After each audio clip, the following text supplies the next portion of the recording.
Hello everyone, welcome to the video on regularization by Society of Artificial Intelligence or SOAI. I am Ritul and these slides are created by my colleague Tushar. Let's start.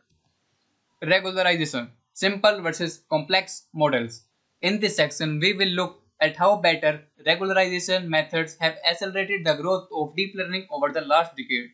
Why do we need regularization? To answer this question, we must look at a concept known as bias variance trade-off. The bias that we are speaking about here is different from the bias parameter B that we have seen so far in neural networks. Consider the following toy data visualization. In the above figure, the true relation is y, which is equal to f of x, where f of x is equal to sin of x. However, in practice, that is not known to us, so we try to approximate models. Simple, that is degree 1. Y is equal to f of x multiplied with w1 x plus w naught. We assume that the relationship between y and x is a straight line of the form mx plus c. You can see in this graph. This looks like a very naive assumption. It is represented by the red line in the figure. You can see in this graph where true relation is y which is equal to f of x which is equal to sin of x. The best fitting red line is plotted while trying to minimize the error or loss between the predicted points and the actual points. This is a pretty bad model where even the minimized loss is still far too high. Complex, that is degree 25. Y is equal to f of x plus summation from I plus 1 to 25 and wi multiplied with x with power I plus w naught. This is a degree 25 polynomial with 26 parameters including w naught. It is represented by the blue curve in the figure. The blue curve is plotted the same way by minimizing the error or loss between predicted and actual values. Here there is zero error or loss, it is a perfect fit. Now how does this relate to bias and variance and how does it in turn lead to regularization? Analyzing the behavior of simple and complex models. Consider a dataset of say 1000 points. When we train our models, simple or complex, we shuffle and the data and then take different subsets of data around 100 points each. Let us observe how the two models behave when dealing with varying training subsets from the same dataset. First of all, let's move to simple, that is degree 1. Here y is equal to f of x multiplied with w multiplied with x and multiplied with w cap is equal to 1 plus 0. Let us look at how the model behaves for different subset of 100 points each. What we can infer from this is that the model is not very sensitive to the training data. That is, the model doesn't respond too much to the points given. Thus, all the predicted lines are very similar to each other. Blue and green are almost entirely overlapping, so they look indistinguishable. You can see in this graph. Here black is true function, blue is subset 1 and green is subset 2 and finally red is subset 3. Complex, that is degree 25. Here y is equal to f of x plus summation from I plus 1 to 25 wi multiplied with x with power I plus w naught. Let us look at how the models behave for three different subsets. Here we can see that each of the functions are quite different from each other. What we can infer from this is that the model is highly sensitive to the training data provided. That is, the model adapts highly to the points given, thus producing different plots each time. Bias and variance. Here is the same experiment as conducted above, except from 25 subsets instead of 3. So in this diagram, you can see here the simple model and here is the complex model. Let us define the term bias. Here E stands for expected value of the predictions. The average of the predictions bias is the difference between the expectation of the predicted value and the true value. Bias of f of x is equal to E of f of x cap minus f of x. And in this graph, red is true value, expected, average value, green, simple model, and blue, complex model. In the simple model, the expected value is very different from the true value, leading to a high bias. In the complex model, the expected value is very similar to the true value, leading to a low bias. Let's define another term, variance. Variance is f of x cap is equal to e of f of x cap minus e of f of x cap whole square. As before, e stands for expected value, which is nothing but the average value of the points. First, we calculate the square error between the predicted points and the prediction's average. Then we take the average expected value of the square error term. The following observations can be made: simple model, that is high bias and low variance; complex model, that is low bias and high variance; and ideal model, that is low bias, low variance. In the simple model, the average line is very similar to the other lines. The lines all predict very similar values, thus the square error between the lines and the average line will be small. Thereby, its expected value will also be small. This corresponds to a low variance. But in the complex model, the average curve is quite different from the other curves. The curves predict noticeably different values. Thus, the square error between the curves and the average line curve will be large. Thereby, its expected value will also be large. This corresponds to a high variance. Test error due to high bias and high variance. So far, we have been analyzing the performance of the models on training data and determining if they were high, low bias, variance. The simple model failed miserably on the training data with a very high error loss value.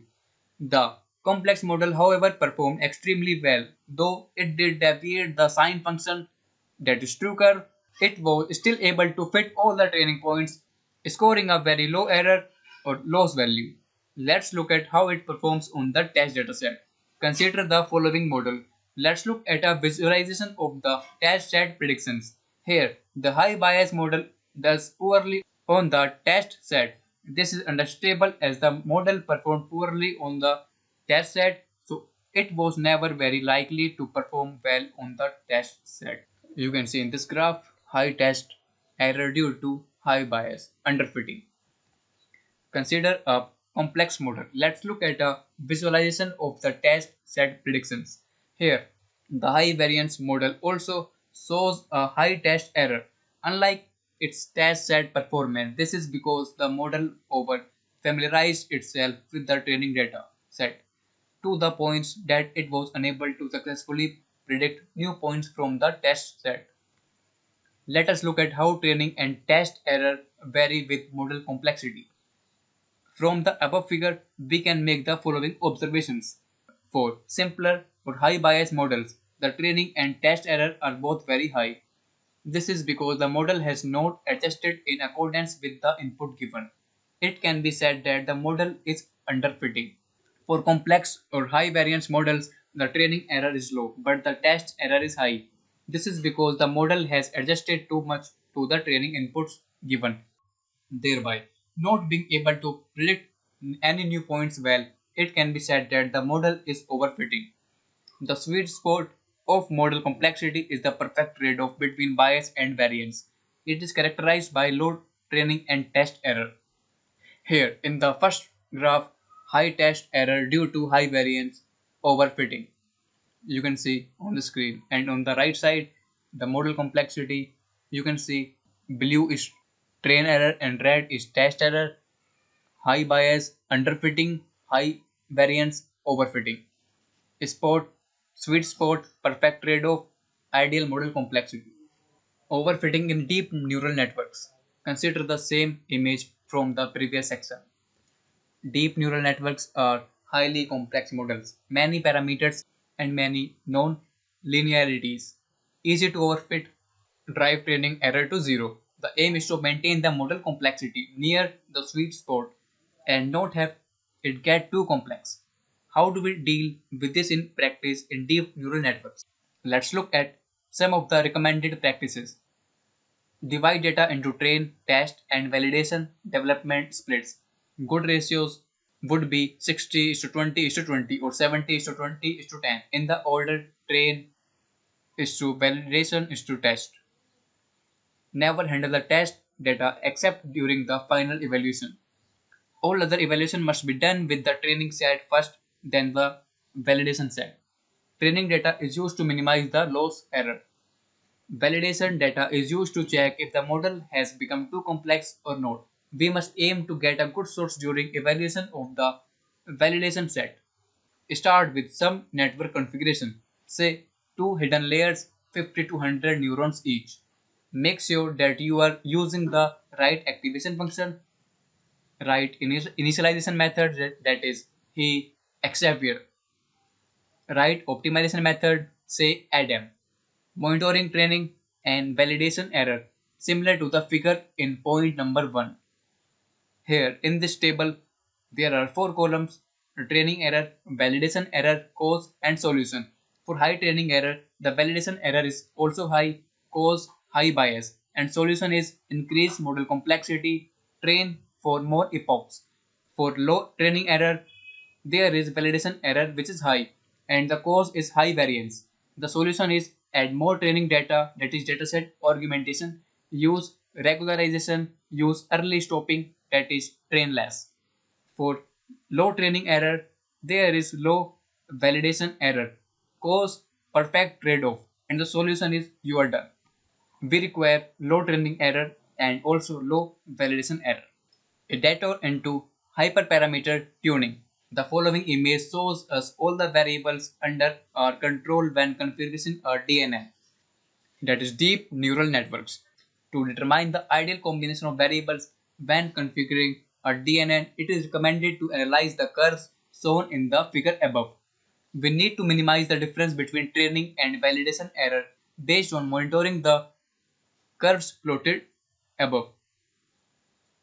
Parameters are variables you learn from the data, that is weights, biases, etc.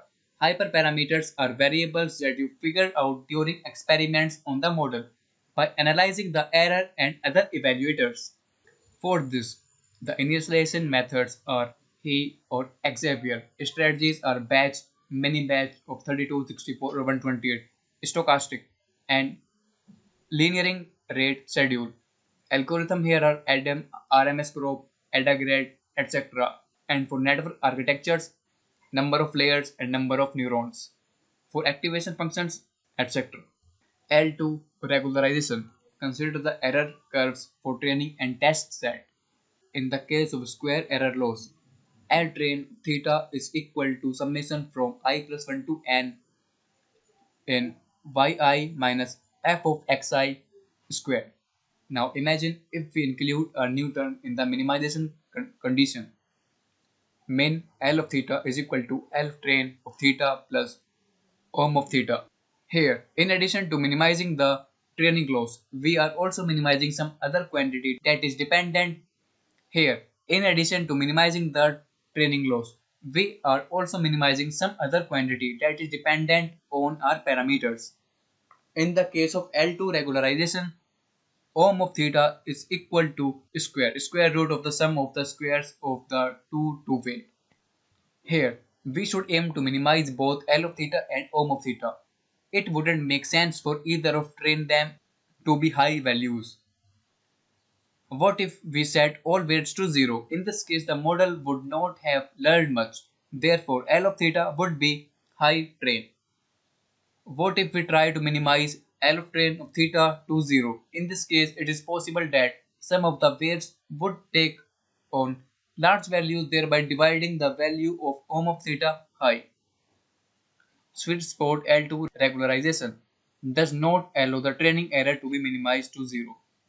You can see in this graph. To counter the previous point's shortcoming, we need to minimize L train of theta but shouldn't allow the weights to grow too large. Thus, as shown in the figure, in L2 regularization, we do not need allow the training loss to be brought to be 0. Instead, we maintain it as slightly above 0 so that ohm of theta doesn't become too high. This works in the gradient descent algorithm as well. The gradient descent algorithm is studied earlier, and for your reference you can see in the screen by pausing the video. Dataset augmentation and earlier stopping. What is the intuition behind dataset augmentation? Let's look at the train validation error curves as drawn in the previous explanations. If our original dataset size is small, then it becomes easy to drive the training error to zero. Too many parameters for very little data. This is because the parameters learn from the data too well to the point of overfitting. Here, we will see a low train error and a high validation error. Augmentation with more data will make it harder to drive the training error to zero.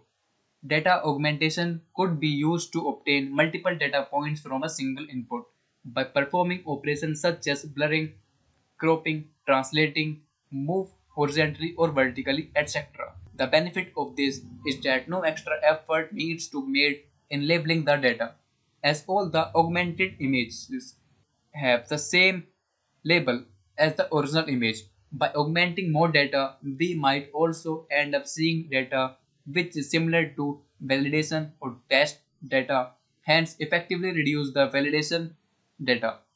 What is early stopping? Look at the image of the error curves to see how early stopping works. Summary. We have covered a lot of interesting points in regularization. We haven't covered the regularization methods such as dropout and batch normalization, but they will be covered as we move forward. The next few sections will be more hands-on, and we'll get to start working with PyTorch and CNNs. The next contest will cover all of the following points, that is strategies, algorithms, network architectures, activation functions, and regularization and initialization methods. Thank you.